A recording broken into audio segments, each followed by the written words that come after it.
What's up, guys? So before we get the video going, man, just want to give a quick few shout outs to my boy Che Dizzle, Corvette 1415, and Vanga Kiwi 56 for helping me get this review done just a little bit faster. So here we go.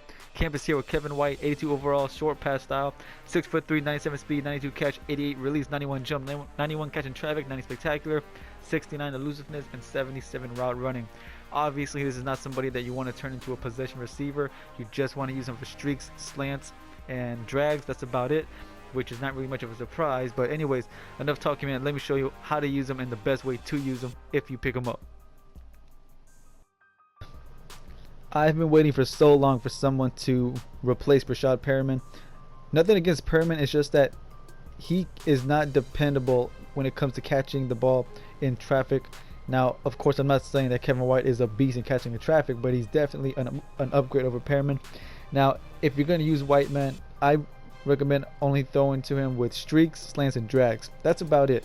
You want to run curls and outs and all those other kind of routes, that's fine. Just don't expect a lot of success, at least from what I saw, especially with only 77 route running, man. Is not really much of a surprise. Now, he is without a doubt my favorite speed receiver in the game, even though I know there are faster receivers like that Devin Hester that just came out. And honestly, I would prefer having Kevin White over Devin Hester. I mean, even some of his catch ratings, like well, the catch rating itself and the catch in traffic, Kevin White is better, and he's taller, and he's only 1 point less faster, and that's completely fine with me, man. Now, a little side note, I will say that do not try to turn White, that is, into a possession receiver. That's not what he's for. If you do, I guarantee you will fail more than you will succeed trying to turn him into a clutch 4th and 3rd or 4th and 2. You gotta have it kind of player. That's not what he's designed for.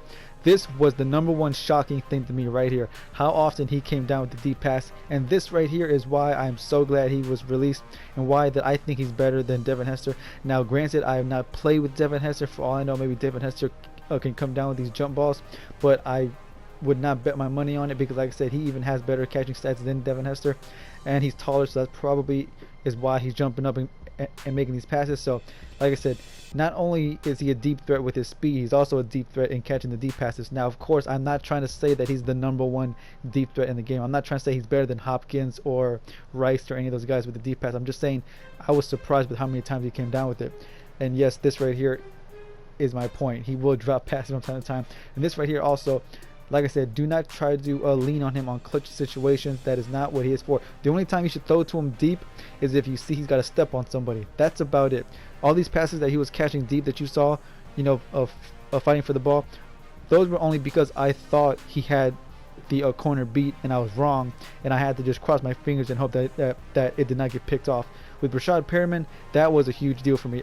Sometimes I would throw to Perriman thinking that he had a step and I was wrong, and then that ball would get swatted in the air and get picked off. Very disappointing. But this right here is, like I was saying, this is what you would want him for. Obviously, he gets major separation. He can lean forward and catch the overthrows. Amazing receiver. In my opinion, even though, like I said, I have not played with Hester, I would still prefer Perriman. I think he's better. I cannot believe that, I mean, not Perriman, Kevin White. I cannot believe he's only going for like 40K or 20K actually now. I cannot believe he's going for so little. I would have thought he'd be the one going for like 200, 300K, but anyways, this guy is an absolute monster, and I'm going to end the review showing you him beating Super Bowl Ty Law.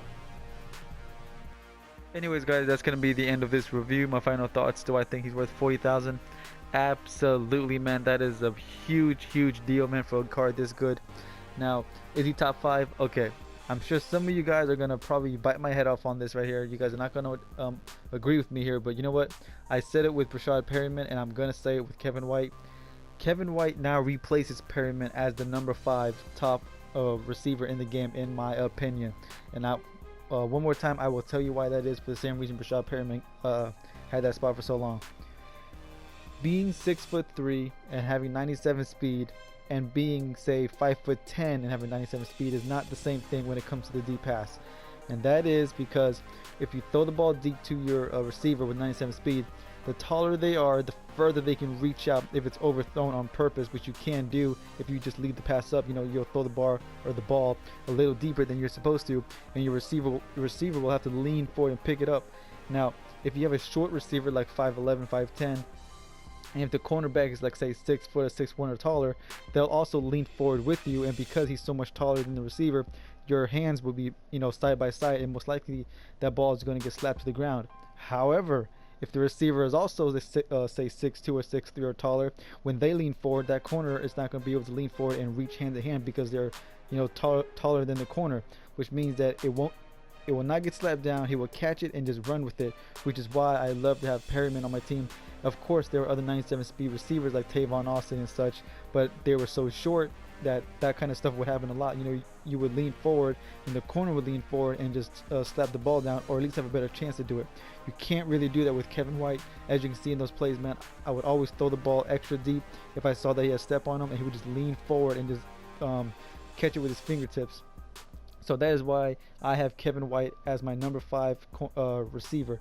Not because of his stats, just because of his height, his speed, and yeah, obviously he's a better catcher than Perryman. So obviously he's going to take Perryman's spot, and now Perryman is just knocked off. He's no longer a top 5 receiver in my opinion when you got Kevin White. So whether or not you agree with me, I'm sure some of you will, some of you may not. I'm sure most of you just might not, but honestly, in my opinion, that's just how I feel when it comes to Kevin White. So anyways, guys, do I recommend picking him up? Obviously I do say pick him up and just at least have him on your team, just to have him, like you never know when you might need him. But anyways, guys, that's gonna be the end of that, man. My next review should be out tomorrow, which is going to be that legend LaDainian Tomlinson. That review, like I said, should be out tomorrow. So until then, guys, don't forget to like, comment, subscribe, and leave requests if you have them, guys. And I will see y'all boys for the next review. Peace.